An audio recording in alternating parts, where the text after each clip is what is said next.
In 1944, American forces were riding the high wave of consecutive triumphs. They had seized North Africa and landed in Italy. Taking Rome and puncturing the soft underbelly of the Axis beast was just a matter of time. Their confidence was sky high, perhaps too close to the sun. Standing between the Americans and Rome was the treacherous Rapido River. The 36th Texas Division, poised on the brink, had a seemingly straightforward mission: cross it and reach the capital. But the German defenses were dug deep, defiant, ready to fight tooth and nail. To compound the GI's misery, they were battered by freezing rain and a river swollen with mud and thawing snow. General Fred L. Walker, at the helm of the 36th, laid bare his concerns to General Mark W. Clark, commander of the U.S. Fifth Army, imploring him to call off the Rapido assault. It was sheer lunacy, yet the order remained unchanged. Buffeted by bone-chilling winds, the troops trudged forward. They were warned, do not remove your boots. If you do, your frozen feet won't let you slip them back on. The river, swollen and furious, was an overwhelming adversary. But the real storm was the hail of bullets and mortar shells raining down from the German defenses. After a string of victories on the frigid banks of the Rapido River, the United States was about to face one of its most bitter and humiliating defeats in World War II. A debacle thought unthinkable that late in the war. The leadership shown at the Rapido River underscores the critical impact of strategic decisions. Now you can dive into the heart-pounding universe of World of Warships, the ultimate online multiplayer battleground, where you take command of a colossal fleet, orchestrating mighty naval clashes that can alter the course of history. This month's update to World of Warships resurrects the legendary USS Wisconsin, one of the largest and final battleships ever built. The game meticulously incorporates design elements sourced directly from historical documents and authentic blueprints, all brought to life with impressive, lifelike graphics. Moreover, World of Warships offers multiple paths to victory, allowing you to choose from a diverse fleet of ship classes, battleships, destroyers, aircraft carriers, and cruisers, each fulfilling a unique strategic role in combat. Whether you're battling solo or teaming up with friends in a division, the game caters to all playstyles, and it's available across multiple platforms, including PC, Xbox, PlayStation, and even on your phone. Still, what truly distinguishes World of Warships is not just its gameplay, it's the vibrant, thriving community of millions of players who shape its evolving journey. Right now, new players can use the invite code Wisconsin through the link in the description to claim a huge starter pack. This exclusive offer includes 500 doubloons, 2 million credits, and the opportunity to unlock the iconic Clemson, Phoenix, Wyoming, and Langley ships after just 15 battles. Plus, you'll receive 2 American Cruisers containers and 10 days of premium account time to kickstart your naval adventures. This is the ultimate game for enthusiasts of both action and strategy, and with this month's thrilling edition of the USS Wisconsin, there's more reason than ever to dive in. Your fleet awaits, Captain.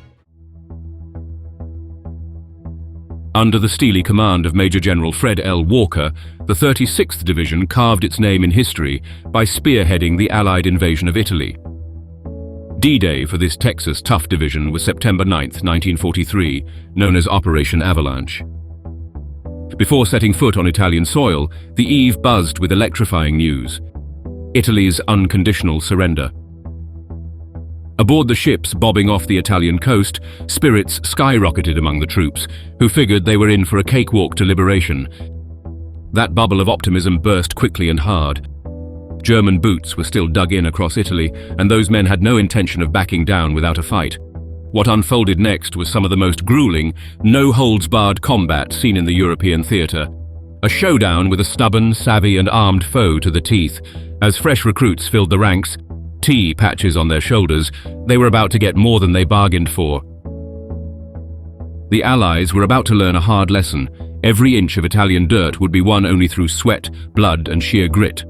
The rugged terrain, coupled with the Germans' fortified positions, turned the advance into a punishing ordeal, racking up a grim tally of casualties.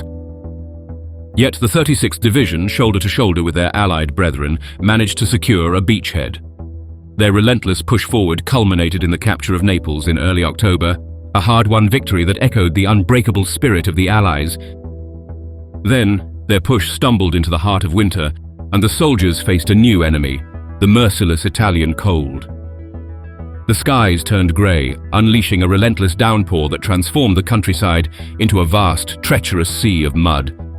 As a brutal winter took hold, The skies unleashed a relentless barrage of cold winter rain, transforming the countryside into a vast, unending quagmire.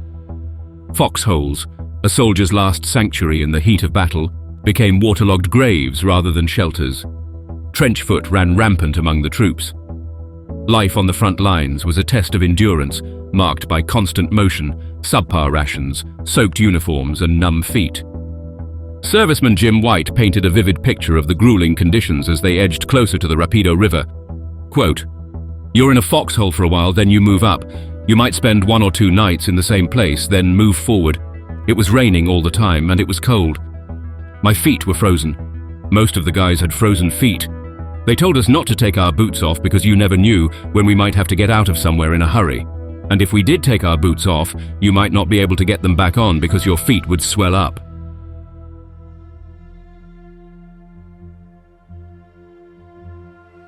By mid-January, the 36th Infantry Division had dug in on the western banks of the Rapido River under a cloud of dread about the looming assault. This apprehension wasn't just felt among the ranks. It was a sentiment echoed by General Fred L. Walker, the division's commander. He was well aware of the German forces entrenched along the Rapido, presenting a considerable obstacle. Yet his pessimism stemmed from another deep concern. The 36th was hardly at its fighting best. The division had taken a beating at Salerno and had been worn down since many of its officers were greenhorns, still strangers to the men they led. For General Mark Clark, however, this assault was of paramount importance. He eyed the Rapido River crossing as a strategic feint, a move designed to dupe the Germans into believing a major American force was bearing down on them. His goal was to capture their focus, compelling them to divert reinforcements from Anzio to the Rapido, thus thinning their lines. The plan, at least on paper, was straightforward, yet it met with skepticism from both officers and enlisted men alike. The 36th's commanding officer voiced this bleak outlook plainly, quote, "I swear I do not see how we or any other division can possibly succeed in crossing the Rapido River." Clark, however, held onto a firm belief in their impending success. His strategy to shatter the winter deadlock at Cassino involved a coordinated effort. French units were to ford the Rapido and seize the northern hills, while the British would mount an offensive from the south. The 36th was tasked with delivering the critical central assault. Once the T-patches of the 36th secured a foothold, the US 1st Armored Division was slated to roll across the river, breaking through the 36th's lines and charge north up the Leary Valley in a bold blitz. In a last-ditch effort, General Fred L. Walker made an urgent plea to General Mark Clark, proposing a shift in the attack's focus. Walker believed that striking north of Monte Cassino, where the Rapido ran shallow and enemy defenses appeared less reinforced, would offer a better chance of success. However, Clark was unyielding in his stance. Reflecting on this steadfast decision, Walker later expressed his frustration. Quote, "They do not understand the problems and do not know what I am talking about." Private James D. White, only 19 years old at the time, echoed the sentiment that coursed through the ranks. Quote, "Everyone was very, very leery about the attack because we all felt sure it was going to be difficult. Still, he acknowledged the soldier's creed of doing what you're told. This deep-seated pessimism wasn't just about going back into the fray. It was explicitly about the ordered point of attack." In the 4 months since these once green National Guardsmen had led the charge at Salerno, landing on the Italian mainland, they had been forged into seasoned combatants. Yet their dread was not of the battle itself, but of the chosen battleground, an S bend in the river fortified into a barrier by the Germans. For the men tasked with this assault, the mission appeared as a daunting trek through hostile territory, every inch guarded by enemy forces determined to thwart their advance into the lower Leary Valley. Success here would open a direct route to the heart of Italy, to Rome itself. Yet standing in their way was not just a river, but a well-entrenched enemy, ready to defend their stronghold at all costs.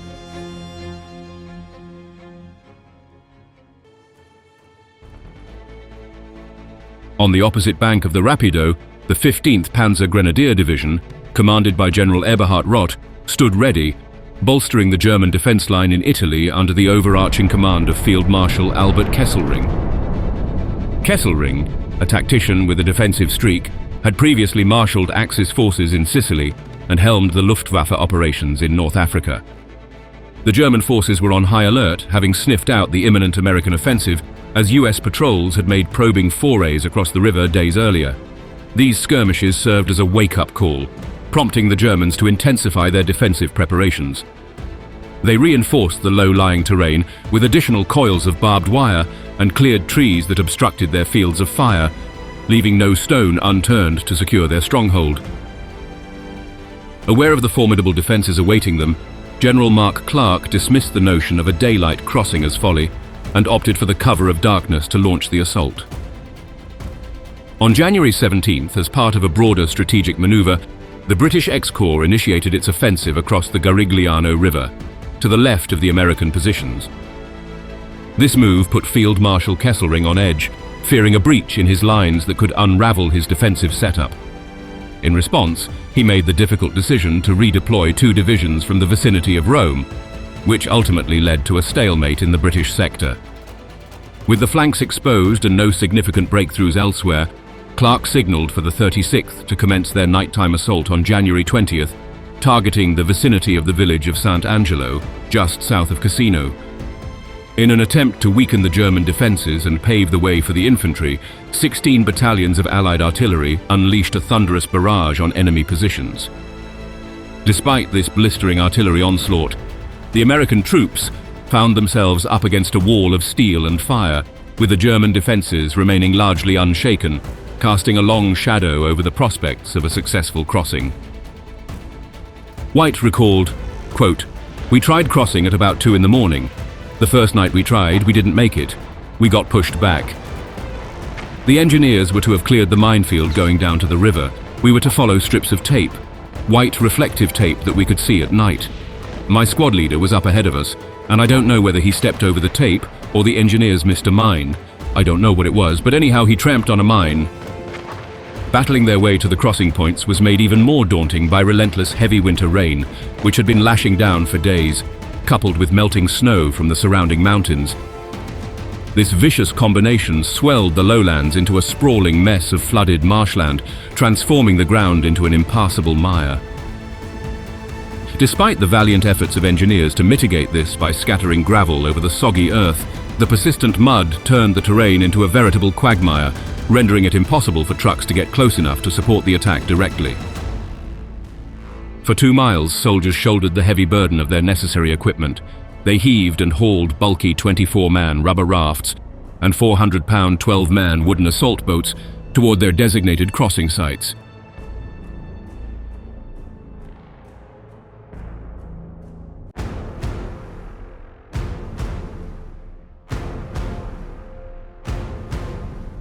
About a mile from their objective, the Rapido, the men of the 36th Division encountered a hellish welcome as German artillery zeroed in on their positions, unleashing chaos in the pitch-black winter night. The night air was torn asunder by explosions that ripped through rubber boats and shattered their wooden counterparts. The unforgiving mud shredded and swallowed the navigation tape meant to guide the way. By the time the 141st Infantry Regiment hit the riverbank, a third of their boats were rendered useless. Soldiers, heavy with arms and ammo, scrambled to board the remaining vessels, now dancing wildly on the river's capricious currents. Amidst the mayhem, some crafts made it across, while others weren't as lucky, caught in the deadly embrace of artillery fire, flipped by the raging waters, or dragged downriver.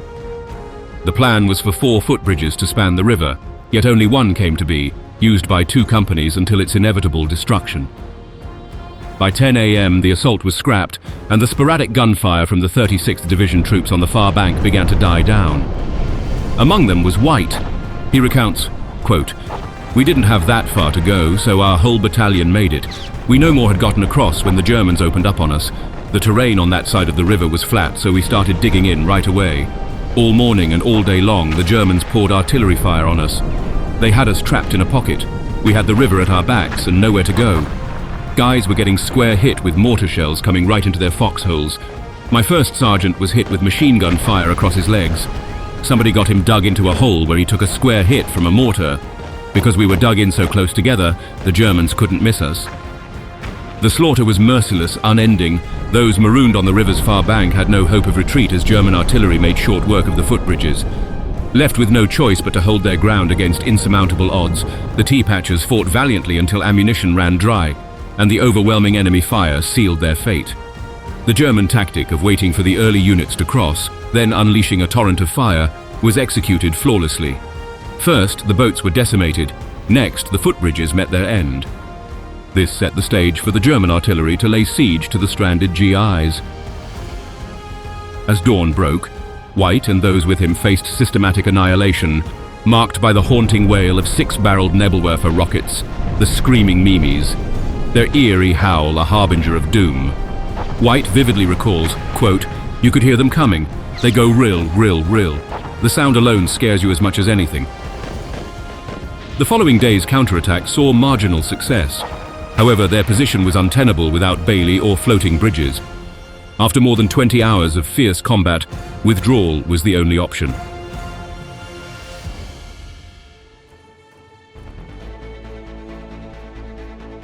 The Germans cinched their trap by annihilating the boats and razing the footbridges to the ground.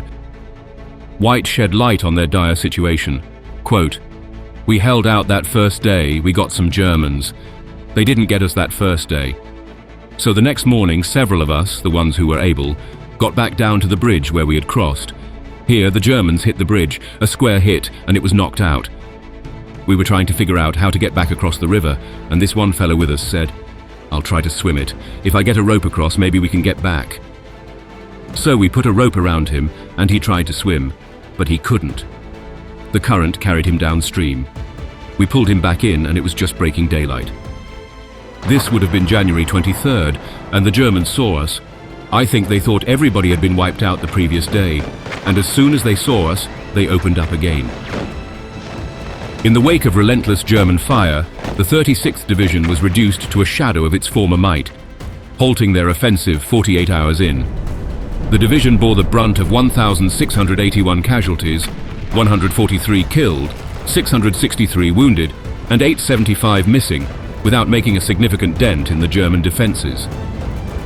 A company commander lamented, quote, "I started with 184 men. 48 hours later, I was left with 17.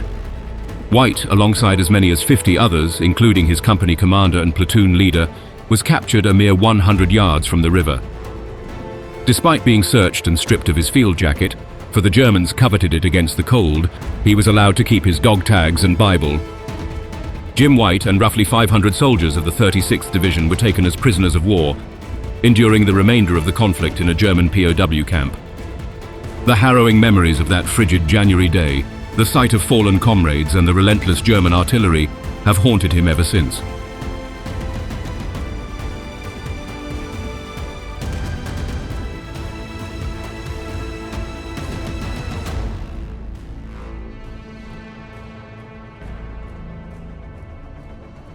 In the thick of battle, General Mark W. Clark found himself in the trenches, only to be struck by a German shell. The explosion injured his arm and shoulder, but Clark was resilient. He recuperated and continued to serve as a supply officer throughout the remainder of the war. However, the shadow of the Rapido River debacle loomed large, leading to a congressional investigation.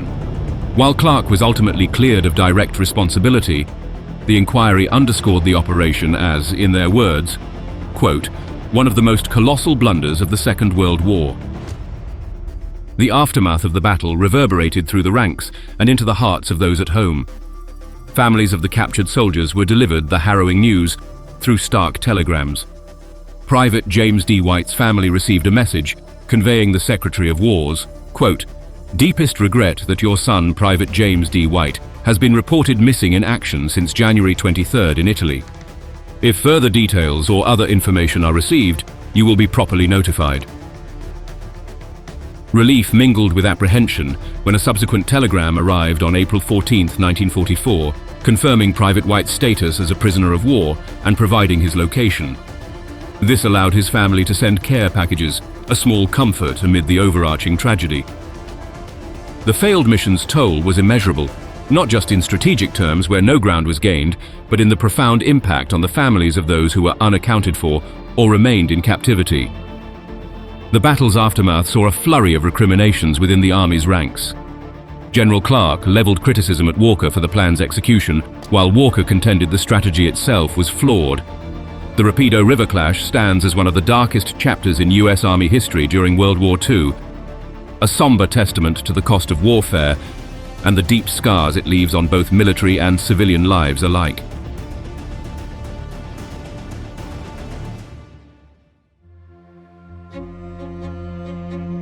As the winds of war started to shift, rumors of a light at the end of the tunnel began buzzing among the American POWs, stoked by news of Soviet forces making headway through the eastern German defenses. Despite the scarcity of solid intel, the writing on the wall for their impending freedom became more apparent by the day. Private James D. White and his fellow captives found themselves on the move once again. This time their journey entailed a grueling 600-mile trek westward, devoid of proper sustenance or shelter, as part of a 300-strong contingent of prisoners. The day they'd been holding out for arrived on April 13, 1945, near Frankfurt, a moment Private White would never forget. He said, quote, "We heard firing and saw fighter planes overhead, signaling that American forces were close. Soon after, we were approached by US troops in jeeps and armored cars. The German guards, conceding defeat, handed over their weapons to us.